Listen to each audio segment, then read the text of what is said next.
Hey, this is Nicolosi, and in this video, I'd like to demonstrate MIDI-to-Poly module. It's one of the most important modules in Mela. It is what you need to create poly signals, and you need poly signals to create polyphonic synthesizers. I have created a little cheat sheet for myself with all the topics that I'd like to cover. So let's get into it. Here I have a very simple synthesizer setup. It's monophonic. And I've talked about note to pitch in my previous tutorials. Now, well, as I said, this synth is monophonic. If I play two notes at the same time, it will only play the last note. So, in order to make this polyphonic, all we have to do is insert a MIDI-to-Poly module. And we can bypass note to pitch, but I'll leave it there because I want to make a comment about that later on. Let's set this to oldest. In case you forget what all the signal types are in Mela, you can always open the Getting Started guide, and they're all listed here. And we talked about audio, MIDI, and pitch signal types in previous videos. They're primary signal types, and poly is a composite signal type. It consists of independent voices, and each voice has note information associated with it, as well as pitch and audio signals. So what MIDI-to-Poly does is that it converts incoming MIDI signal into poly. And the way it does that is that when it receives a MIDI note on event, it assigns a voice to that note and associate note information such as note number as well as velocity to that voice. Additionally, it creates pitch signal by converting MIDI note number into corresponding frequency. And think about poly signals is that once it gets created, only pitch and audio components of poly signal can be transformed. For example, the oscillators obviously add audio, and filters will process these audio components. With pitch, you can insert a pitch processor such as relative pitch and transpose it. This will transform all pitch signal components of the poly signal up an octave. Now, we can visualize the poly signal using the voice activity module, which I will insert here. And I haven't demonstrated yet, but we can see that we can now play a chord easily.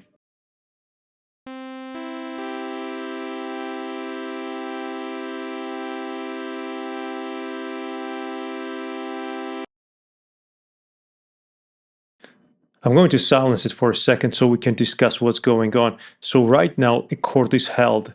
We see E3, E3, and G3 notes on, and they were all played with velocity set to 100 because I have it set to 100 here. Now, these are underlined, meaning currently those notes are held. As soon as I release them, we will get release velocities below. So another thing we can discuss here is that MIDI-to-Poly has various settings here. So what I'll do, I'll change it to two voices for simplicity to demonstrate these various release strategies. If you want to read all the details, you can check out the built-in help. So when release is set to oldest, what it means that because there are limited number of voices, it will have to, when the third voice comes in, it will have to evict one of the voices. And this release strategy says release the oldest note. So if I play C3, E3, and G3, watch what happens. Well, let's turn this back on.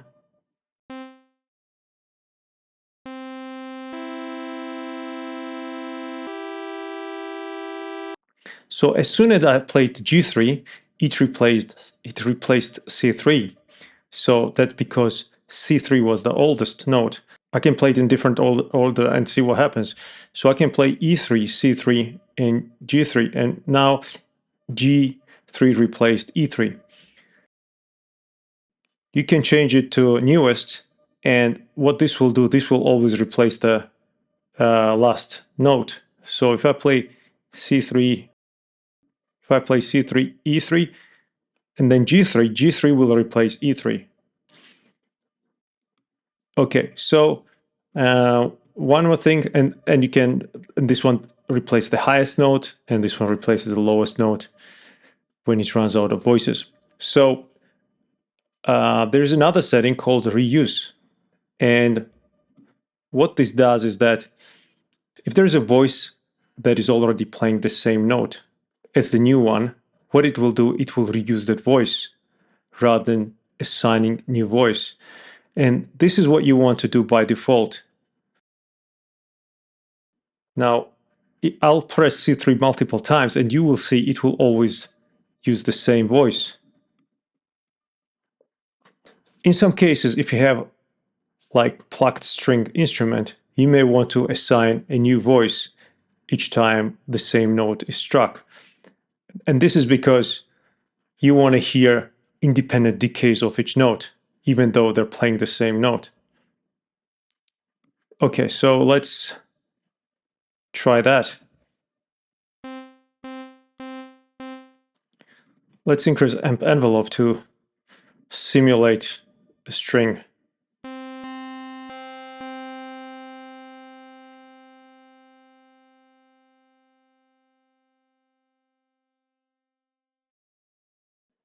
So as I mentioned, one thing to keep in mind about poly signal is that once it reaches MIDI-to-Poly and the poly signal is created, note information such as velocity, release velocity, note number, poly aftertouch, that information cannot be changed down the chain later on, but pitch and audio components of the poly signal can be transformed.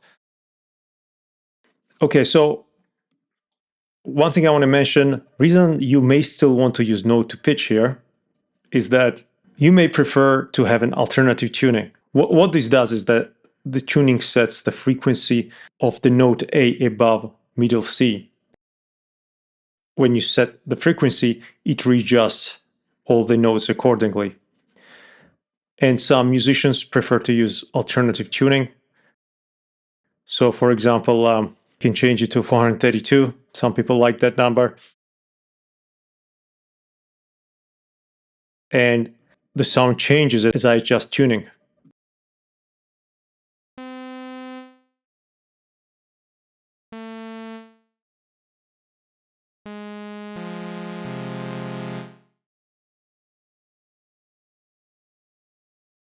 But if you don't need alternative tuning, MIDI-to-Poly will do the conversion from MIDI note to pitch. Okay, next thing I want to discuss is MIDI source. And actually now I don't need this anymore, and let's insert the modulator MIDI source. So, and I'll insert a filter.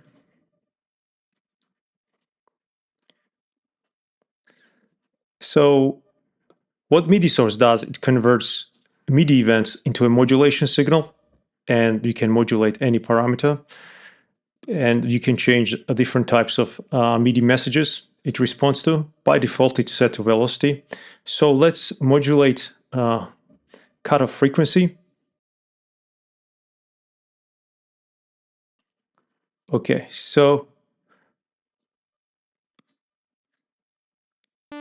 because it's set to, let's readjust this slightly. Okay. So what I'm going to do is I'm going to play two different notes at different velocities. And reason I'm going to do that is because I'm going to show you that MIDI source at that point is a polyphonic modulator, which means it has different modulation signals for each voice. So if I play C3 at a lower velocity, say, you can hear it's much quieter. And then if I play E3 with a high velocity, you can see that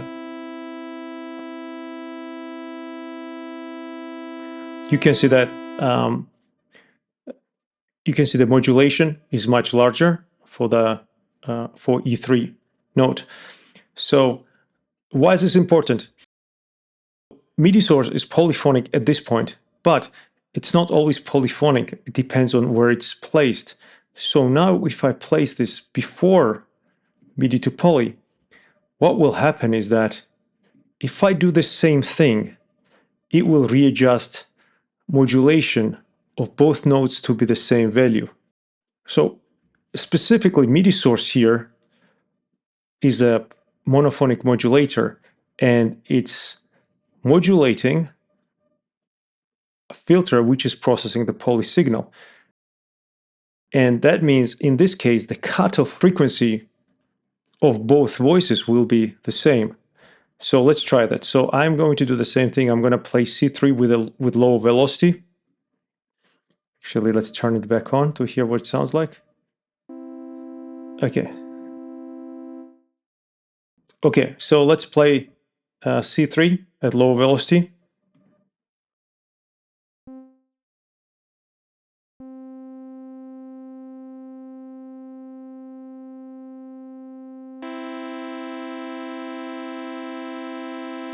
So you clearly heard that even though I played C3 with low velocity, when I played E3, it adjusted cutoff frequencies of both notes to be high value. So it's very important where you play MIDI source. Maybe this is your desired behavior. You want to use last note's velocity as your modulation source. But most of the time, if you're dealing with velocity, for example, you want to place it after MIDI-to-Poly signal so that you can modulate each voice independently. Okay, so let me mention signal indicators. Here you see there's only one arrow, and after MIDI-to-Poly there are two arrows. What this means is that if a module is followed by two arrows, it means it's processing poly signal. If it's followed by a single arrow, it means it's processing monophonic signal. And remember, this at every point, MIDI is always flowing through the module, and then it's either audio and pitch signal or it's poly signal. So instead of audio and pitch, you have a composite poly signal which contains voices, and each component has its own audio and pitch signals. Now, when it's MIDI and audio and pitch, it means the module is processing monophonic signal.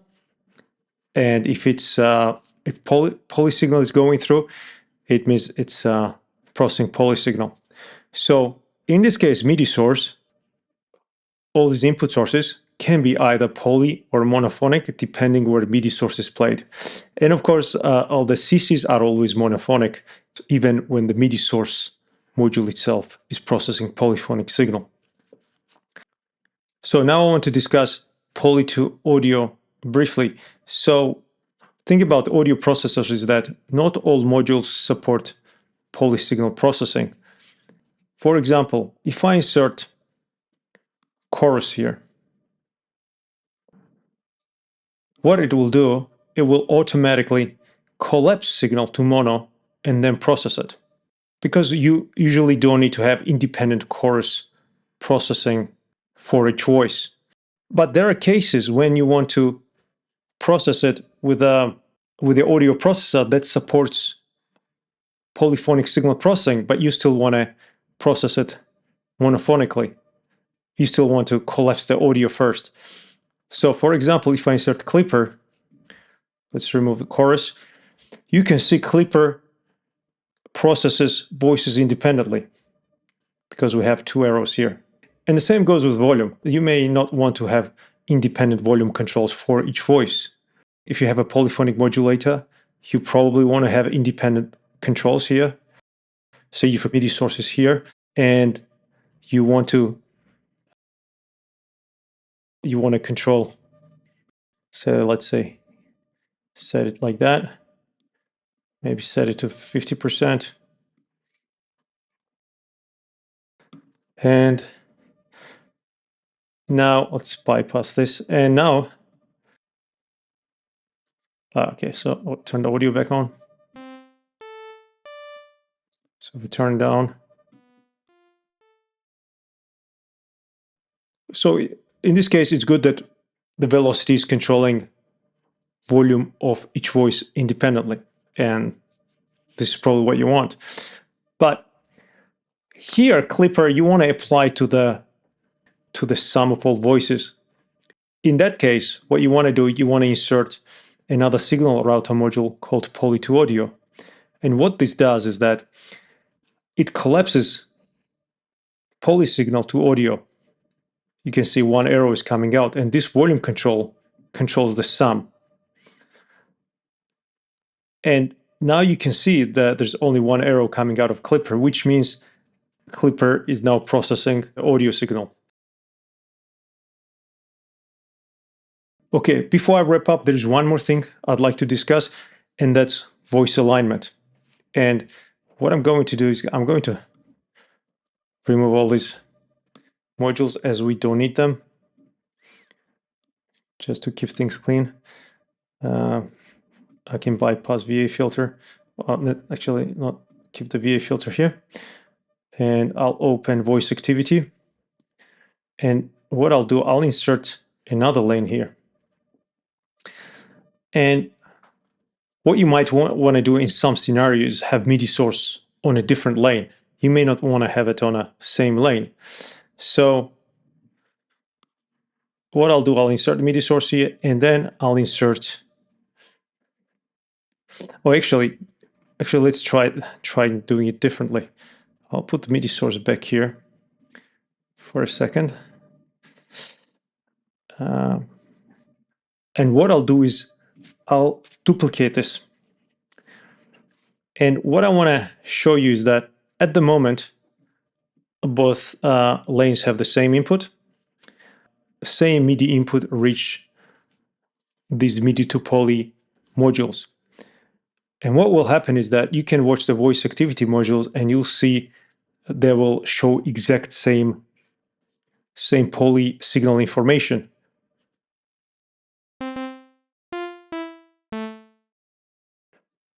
You can see they're exactly the same notes in the same order. So that means voices were allocated exactly the same way. Now watch what happens if I insert arpeggiator here,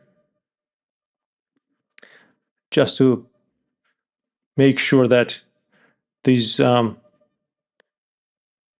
MIDI-to-Poly modules are receiving different MIDI messages. Let's play a chord.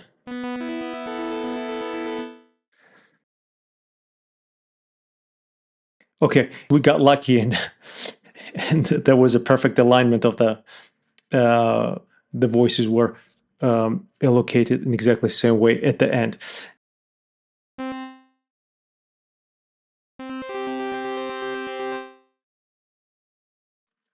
As you can see, if the MIDI-to-Poly have different inputs, you will get different assignments. But as soon as I remove this and then play the notes again, so now voices are aligned again, which means they're allocated exactly the same way. So why is this important? It's important because in some cases you may want to have a modulator on another lane. For example, I'll have the same MIDI in here, input 1 in both cases, and I'll insert another MIDI-to-Poly here. And what I'll do, I'll move the MIDI source here. And what this will allow me to do, I can insert another voice activity here. And since I'm still modulating this filter here, it will work the same way. So when I play C3 at low velocity,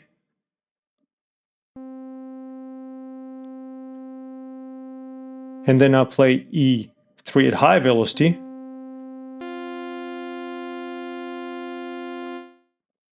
it worked as expected. The C3 had lower cutoff compared to, F3. Okay, that's all for now. We've covered a lot of topics.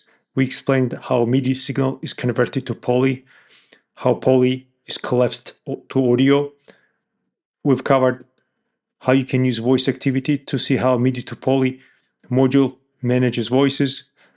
We talked about voice alignment. We talked about poly-to-poly modulation, mono-to-poly modulation, how MIDI source behaves differently in different cases. So let me know what you found useful, what you found confusing, and if you have any follow-up questions. Thank you and see you next time.